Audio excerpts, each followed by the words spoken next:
want that more natural approach to learning a language to occur, and they feel comfortable to just share. I remember sitting in Spanish class, counting the passages ahead to know which one I was going to have to read out loud to the class, and just being terrified to do so. And we shouldn't have that fear anxiety in a acquired setting.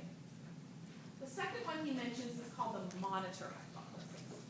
What he's saying here is that an English learner has kind of a monitor in their head, and anything they want to say needs to be filtered through the monitor before it comes out in production. So if we know that there's this internal monitor, and what, does anybody speak a second language or currently, or have learned? So those of you who raised your hand, you have that monitor and you'll know when something comes out and you say, oh, that wasn't right. I mean, I do it all the time in Spanish. Probably did it last time at the board meeting. So you say something and you're like, no, that wasn't right. I used the wrong verb. You don't know maybe what grammatical rule you broke, but you know something was wrong. That's your monitor. And your English learners who are sitting in your classrooms are filtering everything you say through their monitor, and when you ask them to share with a partner or raise their hand or answer something, they're having to process everything through that internal monitor before it comes out. Does that make sense? So, what does this mean for you? It means you need to become the kings and queens of wait time. You need to be okay with waiting. And it can be uncomfortable, it can drive you crazy, but you need to wait. And you will see me model this next week, and this is something just to remember, and this is what you walk away with the monitor hypothesis. If you're asking an English learner to respond, you need to give them that extra wait time because of that monitor hypothesis. They're having to transfer things through that. Take what they know in their background knowledge, construct that sentence in English, and have it come out. So be okay with waiting. This is a key one. This is the biggie, I think, is the comprehensible input hypothesis. What he is saying here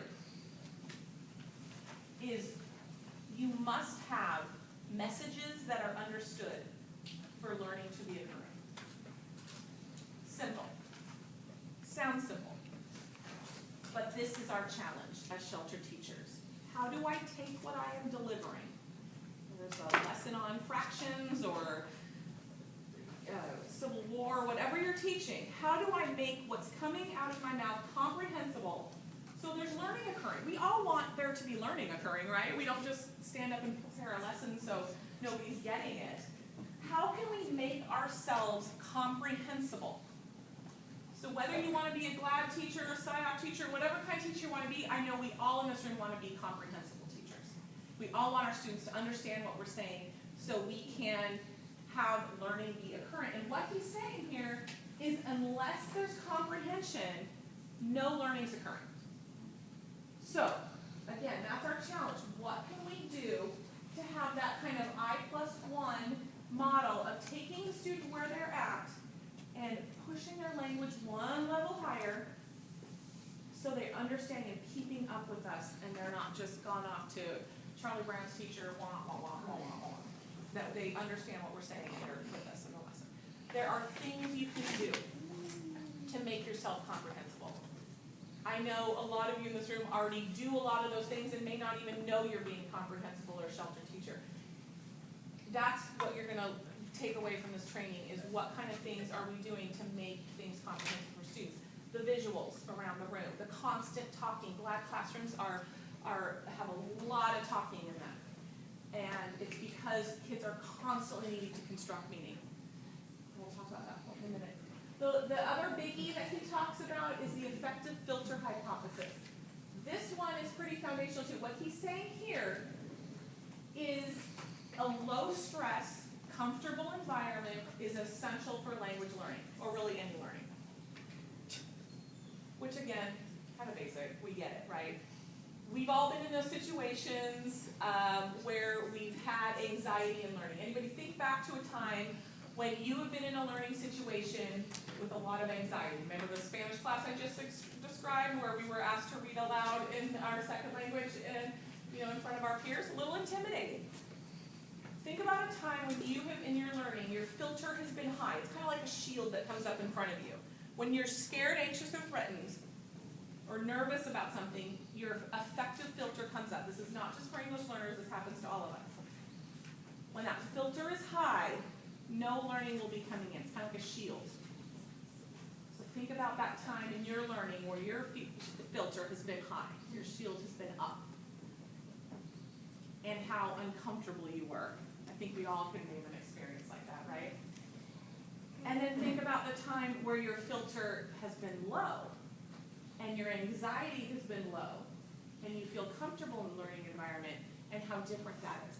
So all he's saying here is a low-stress, comfortable environment is essential and optimal for language learning and motivation. So again, our challenge, what does this mean for classroom teachers? What can we do to keep the affective filter low, to keep the shield down? Because we know if it gets raised, it's just not going to help language acquisition, it's not going to help learning anything. So what can we do? Again, the visuals, the talking, the gestures, having our students feel like they have a team and are part of a group can really help lower that anxiety and lower the affective filter. And the last one real quick is natural order hypothesis, and he's talking about here, students, you learn a second language at a natural order. For example, in the beginning stages, ing endings, plurals, later on third-person singulars. I know our ESL teachers in the room are very versed at this, and you don't necessarily need to be as a classroom teacher. However, to know what stage your student is at and not expecting them to be here when they're here. Because there's a natural order to learning a language, and so it would be unreasonable to expect a language learner who's at the earlier stages to produce things at a more complex level when that's not where they are, without significant scaffolding. Does that make sense? So again, that kind of has implications for our perception of students. Why aren't they doing this? Well, there's a hypothesis about that, and we need to know that as classroom teachers to help us inform our teaching. I know you've probably all seen this.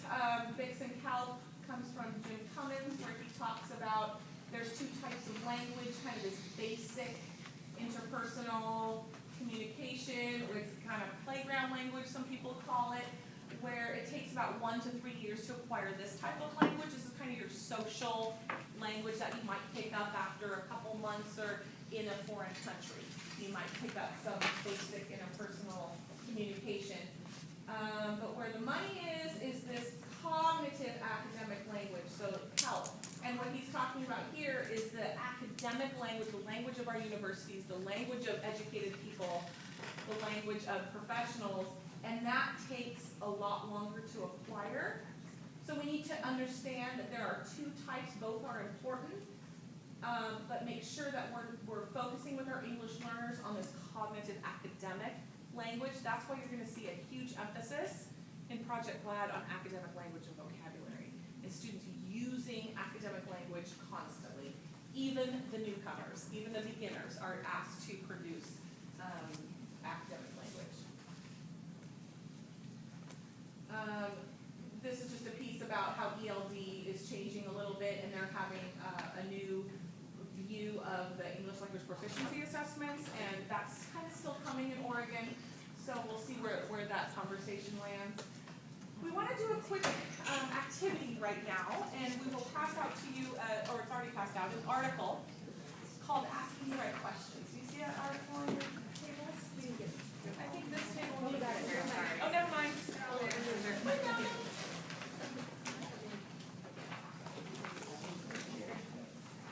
This is a great article. Teachers that we're using this in refresher workshops around the state, and they are loving this article. So we're going to take a minute and kind of process some of the language acquisition pieces we just shared and let you kind of chew on it with this article. And we're going to do it with your AD partner, and we're going to do it with a process called Each Teach. And so what we'd like you to do is read the first section of the article with your A/B partner. Then stop together, and A is going to tell B everything about that section like they hadn't read it, in your own words. And then read the next section together, and then B is going to tell A everything they heard in that section like A hadn't read it. And you're going to go on like that with each teach throughout the article. Can I borrow one just to point out something?